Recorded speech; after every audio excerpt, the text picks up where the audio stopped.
À la 8e position du classement, voici la Grave, en Provence-Alpes-Côte d'Azur.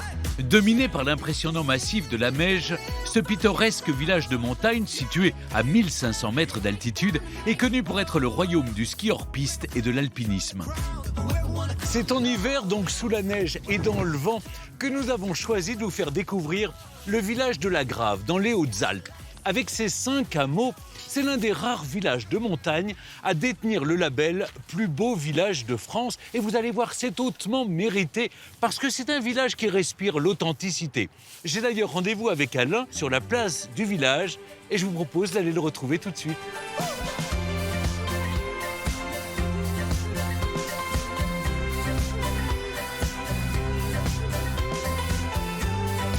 Bonjour Alain. Comment vas-tu? Ça va bien? Bonjour, bienvenue à la Grave. Ah, c'est sympa. Ah, voilà. On est entouré de montagnes sublimes hein, ici. Ah, ben écoute, Mais dis donc, t'es pas habillé très chaudement, toi. Hein. je suis supportable. C'est bien, vrai? Je suis bien. Parce que t'es natif de la Grave. Je suis originaire de la Grave. C'est la première fois en 10 ans du village préféré des Français qu'on filme en hiver un village de montagne. Là, j'ai l'impression d'entrer dans la carte postale. Voilà, la Meije. La Meije. La Meije, le milieu du jour, ça veut dire en patois. Ah oui? Voilà. Les habitants savaient que lorsque le soleil arrivait à peu près à la hauteur du sommet de la Meije, eh ben c'était midi. Et c'est vrai que c'est l'une des montagnes les plus impressionnantes des Alpes. On est à combien là? 3009? 3987 exactement. Ah oui, c'est pas mal quand même. Voilà. Bon. Je te propose de découvrir ce fameux village Très de la bien. Grave.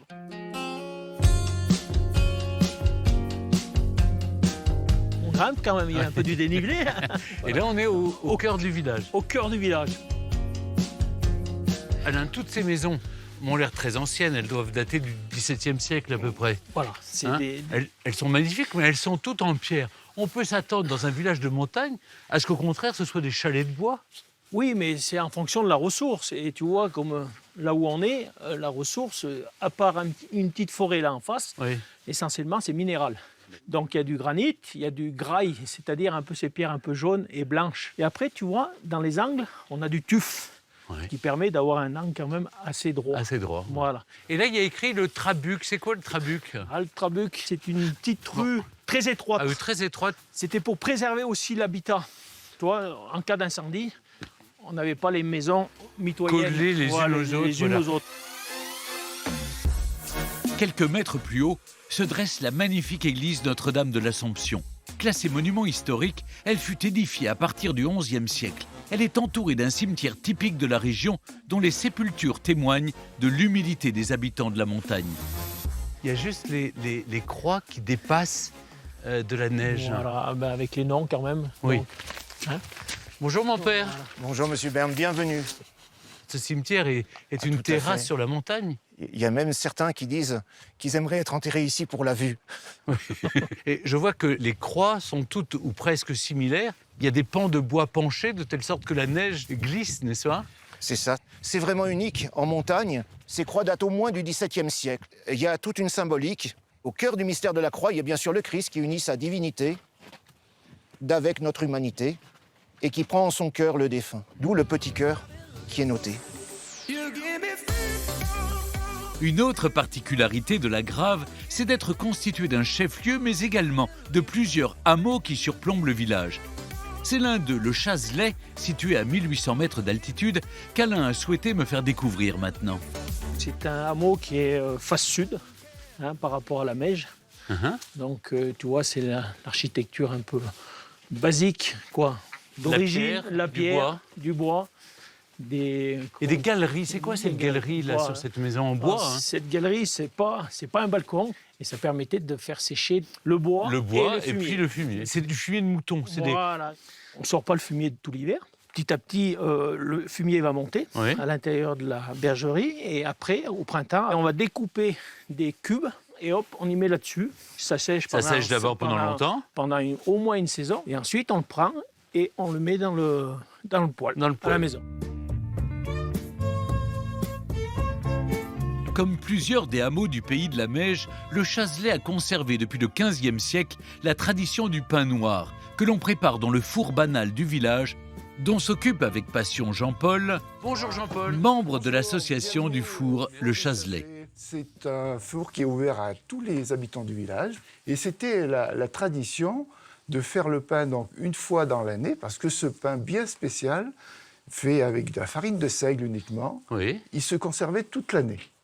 La farine de seigle et le seigle qui était cultivé Tout à fait. sur la montagne. C'est pour ça qu'ils arrivaient à vivre complètement en autarcie, parce qu'ils Oui. cultivaient le seigle sur les terrasses que vous voyez tout autour du village. Nous, on essaye de faire vivre une tradition. Ah, voilà. C'est ce que nos ancêtres nous ont montré, et on fait vivre quelque chose qui n'est pas du tout écrit, qu'on transmet à nos enfants, petits-enfants. Mais alors, là vous l'avez allumé exprès Alors là, pour moi. Oui.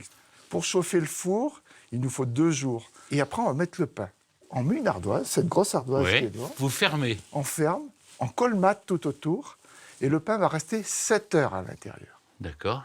Alors là, je vois qu'il y a une autre pièce. Alors là, ça Ça s'appelle les arches. Et c'est ce qui nous sert à fabriquer notre pain.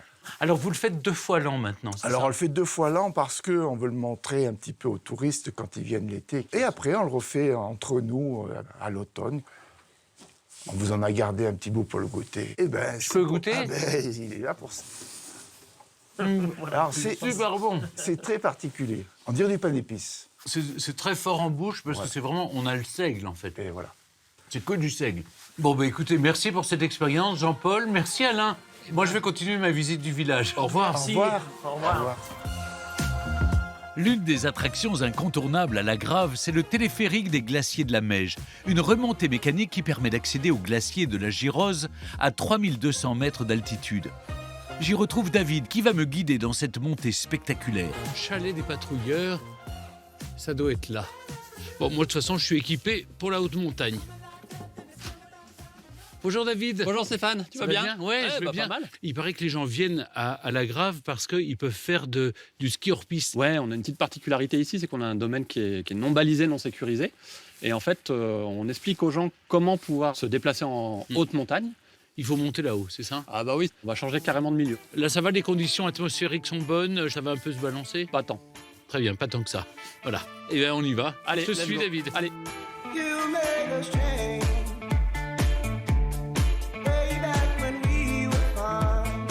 Mais dis-moi, David, tu fais quand même un métier pas comme les autres, non? Bon, on va pas se plaindre. Aujourd'hui, tu vois, grand beau, on a un peu du vent et on monte là-haut voir des paysages d'exception. C'est vraiment sympa ça. C'est très très joli. Vraiment. Le paysage est à couper le souffle. Malheureusement, le vent nous empêche aujourd'hui d'atteindre le glacier. Qu'à cela ne tienne, nous faisons halte à 2400 mètres. C'est frais, hein, ici? Et nous y retrouvons Pascal, guide de haute montagne. Waouh! Salut Pascal. Waouh! Bonjour, bonjour. Très impressionnant. C'est vrai? Ouais. Très stylé, hein, comme skieur. Ça Bah, va, c'est la sympa. neige est douce. Pascal, ça c'est le glacier de la Meije. Il reste comme ça même l'été. On va dire que cet étage qu'on appelle l'étage nival, hein, qui est l'étage des neiges éternelles et des glaciers, Ouais. eh bien, garde de la neige pratiquement toute l'année. Bon, on va aller voir le panorama sur la terrasse. Ouais. Tu vois, c'est un des fonds de scène les plus majestueux. On a réussi à organiser déjà, dans le cadre du festival Olivier Messiaen l'été, Oui. 2 super concerts avec l'orchestre philharmonique de Strasbourg. C'est un endroit magique quand même, hein. Et quand on voit ça calme les ardeurs des plus téméraires qui voudraient descendre tout chousse la Meije. Effectivement, les gens qui viennent chez nous et qui ont des projets peut-être un petit peu ambitieux ont des choses à prendre en compte, et notamment les conditions de la montagne. Et ça, c'est toute la pédagogie qu'on essaye d'avoir, de façon à ce que les gens aient un ski responsable. Responsable. Oui, c'est toute la philosophie de la Grave. On est dans le plaisir et la responsabilité. Merci David, merci Pascal, merci de m'avoir fait monter si haut. On redescend comment ici? On descend à ski, hein? Bah comme tu veux. Je vais y réfléchir. Si comme moi vous vous rendez à la Grave, préparez-vous à en prendre plein les yeux. Allez découvrir son cimetière aux croix atypiques, promenez-vous dans le charmant hameau du Chazelet. Et enfin, embarquez pour une ascension inoubliable à bord du téléphérique de la Meije.